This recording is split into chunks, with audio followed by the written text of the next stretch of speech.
Nggak usah. Saya nggak mau. Saya Pak Bom sekarang saya tidak main-main dengan ini. Saya tidak pernah membahas masalah doktrin Trinitas kawan, saya tidak peduli. Sekarang saya cari jiwa. Iya. Kenapa kalian mau ribut-ribut? Kita kembali ke Bible. Nah, kembali ke Bible. Kalau ada orang bisa kalahkan saya, ya, saya tutup channel saya. Kalau ada orang lebih pintar daripada saya akan ikut dia kalau orang Wanes. Wanes bisa menjawab pertanyaan saya. Saya justru belajar. Bapak mengerti pertanyaan saya? Saya belajar dari Pak Bombun, dari PSP.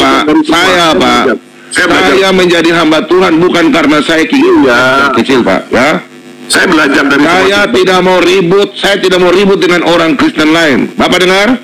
Betul. Kalau ada orang lebih pintar daripada saya akan ikut dia.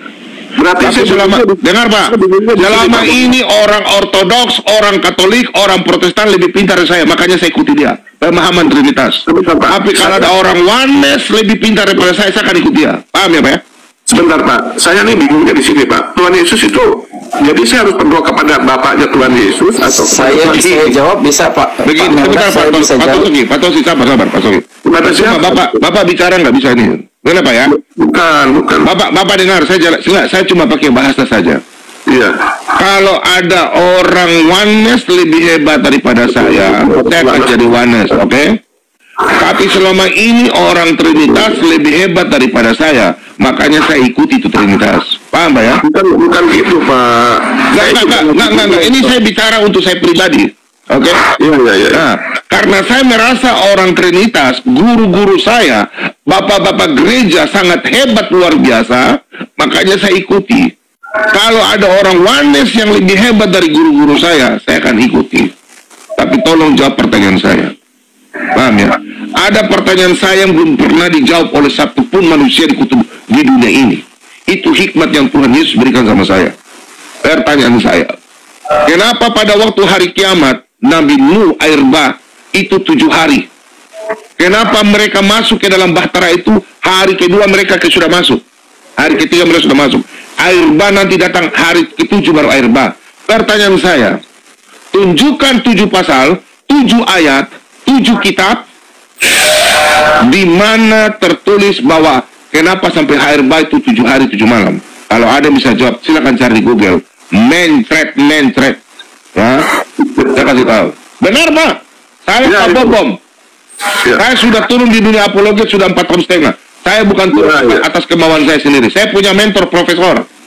Ya. Baik Pak ya. Jadi saya Bapak ini saya sayang Bapak. Saya bukan mengertak, saya mau menggurit, saya tidak mau. Sama Pak. Saya tidak mau diatur oleh orang yang di bawah saya. Karena saya diatur oleh orang yang pintar lebih daripada saya. Jauh. Pak Bom, saya bertanya. Makanya saya mau diatur sama orang pintar. Saya tidak mau diatur sama orang bodoh. Iya, saya bertanya. Itu suatu hikmat bagi kita kalau menjadi orang pintar. Ya, saya nggak mau jadi bodoh. Ya, itu ya Pak. Kasih Pak ya. Jadi Tuhan Yesus itu penguasa di bumi ya. Tuhan Yesus penguasa di bumi. Allah Bapa itu penguasa di surga, begitu Pak. Tolol gue.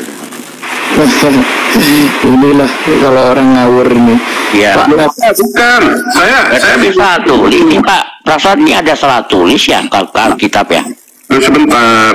Saya bingungnya di sini. Jadi Yesus juga menyatakan dia itu penguasa langit dan penguasa surga dan penguasa surga, penguasa bumi.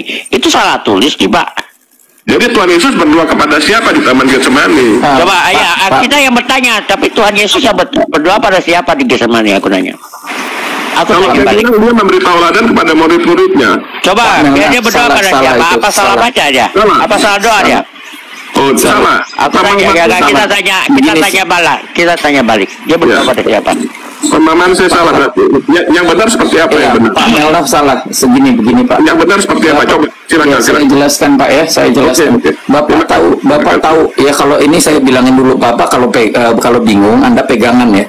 Jadi gini, saya jelaskan ya. Anda tahu nggak artinya berdoa? Anda tahu nggak artinya berdoa apa? Berdoa berarti kita berharap sesuatu kepada alam supranatural yang di atas kita. Oke. Emang Yesus berharap apa sama Bapak? Dalam doanya Yesus berharap apa? Coba saya tanya. Ya kalau menurut saya biarlah cawan ini berlalu. Iya, dia berharap itu. Terus Ya betul. Ya sudah, pokoknya dia nggak tahu. Pokoknya dia berdoa sekarang pada begini, Anda ngomong ini ada beberapa kali Yesus berdoa. Contohnya di dalam yang Anda ngomong itu di dalam Matius pasal 26 ayat 39. Ya. Catat dulu. Matius berapa Pak? Matius berapa Pak? Loh, ini kan yang Anda tadi bilang tentang cawan itu kan di Matius pasal 26 ayat 39 kan? Ya betul ya. Oh iya ya. Ya betul kan? Nah sekarang begini, saya tanya, kalau di dalam Lukas pasal 6 ayat 12 dan Yesus semalam-malaman berdoa kepada Allah, itu Yesus berharap apa? Saya tanya. Lukas pasal 6 ayat 12 Anda buka dulu. Pak Amel, Oke, siap. Iya. Ya, Anda baca dulu. Ya. Saya Lukas sudah pasal 6 ayat 12. Cuma begini Pak, saya minta kasih Udah dapat ayat. Udah sebentar. Iya, saya mau menjelaskan tapi Anda baca dulu ayatnya. Iya. Oke, saya terima. Di dalam Lukas pasal 6 ayat 12. Iya, bukan terima. Anda baca dulu. Lukas pasal 6 ayat 12. Yang dua saya baca sambil makan nanti. Oh, enggak begini Pak, kita itu memeriksa ya. Anda kan mau cari sebentar Pak. Anda kan mau mencari kebenaran kan ya. Kita periksa kebenaran di sini sekarang ya. Jadi di sini di Lukas pasal 6 ayat 12 saya bacakan. Pada waktu itu pergilah Yesus ke bukit untuk berdoa dan semalam-malaman ia berdoa kepada Allah. Ya. Pertanyaan saya, kalau Anda tadi bilang berdoa adalah untuk berharap sesuatu ya. Yesus berharap apa waktu dia berdoa semalam-malaman kepada Allah ini di dalam Lukas pasal 6 ayat 12? Saya tanya. Ya, itu ada ini pemahaman dia baca ada tertulis. Dia itu beda konteks, Pak. Itu peristiwanya berbeda. Oh, bagaimana? Jadi bagaimana coba jelaskan. Iya.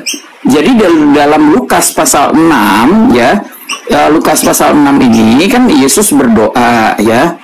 Dia pergi ke bukit, dia berdoa semalam-malaman gitu ya.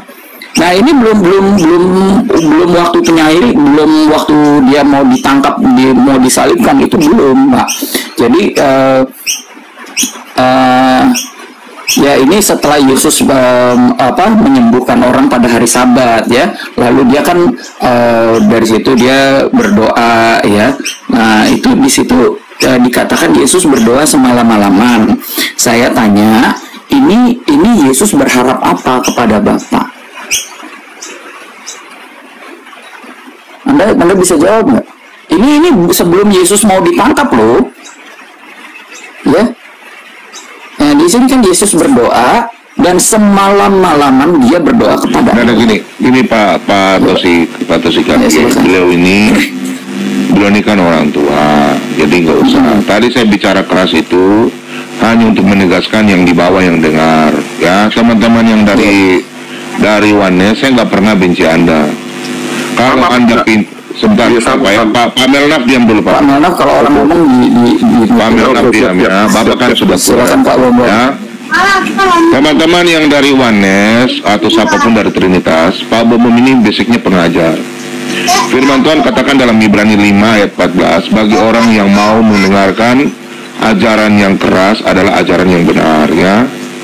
Saya tuh orangnya tipenya pengajar ya. Makanya saya nggak mau jadi orang bodoh. Jujur, rugi. Jadi kalau ada orang yang lebih pintar daripada saya akan ikut, jujur. Selama ini saya belajar sama orang Trinitas, guru-guru saya itu orang-orang pintar, ya. Jadi saya bukan orang yang mau dibodoh-bodohin, nggak mau saya. Karena bodoh itu rugi, melarat, ya. Orang bodoh jadi miskin dan melarat. Betul nggak teman-teman? Iya kan? Betul nggak Pak Mikir? Ya, itulah makanya Yesus berkata kan di dalam Matius pasal 13 ayat 12 gitu, barang siapa memiliki kepadanya akan ditambahkan, barang siapa tidak memiliki daripadanya diambil. Ya, itu tentang hikmah. Jadi gini ya, saya nggak mau jadi orang bodoh, nggak mau saya. Tapi Yesus nggak memilih orang pintar loh Pak sebagai murid. Salah Pak. Yesus nggak memilih orang pintar. Bukan Pak. Yesus berkata, Pak, saya lihat kita, Pak. Saya tahu bunyinya di mana, Pak ya. Yesus berkata dalam Matius 9. Yesus berdoa itu minta apa, Pak? Iya, ini makanya begini ya Pak Bakti. Sebentar. Saya mau menjelaskan. Belum selesai. Teman-teman, sabar. Orang berdosa, murid Yesus semuanya orang bodoh itu, orang berdosa. Dengar, Pak. Yesus itu tidak mencari orang bodoh, Pak. Orang yang tidak ada dalam Alkitab bilang Yesus senang orang bodoh, nggak ada, Pak. Bapak jangan tambah Alkitab ya. Nelayan itu kan bodoh, Pak. Pak, Yesus berkata, nelayan bodoh. Pak, kau kurang ajar juga. Kau kurang ajar memang ya. Saat itu di Pak, saya minta letter. Yesus berkata, aku datang bukan mencari orang yang benar. Aku datang mencari orang yang sakit. Tabib, ya, orang sakit memerlukan tabib, bukan orang sehat. Itu pernyataan Yesus, bukan orang bodoh, Pak. Orang sakit, dan orang sehat. Ya, perkataannya saya koreksi. Ya, jangan. Maksudnya siapa yang menambah? Itu dalam Matius 9:12 ya. Dibandingkan dengan orang Farisi, orang ahli Taurat, nelayan itu salah.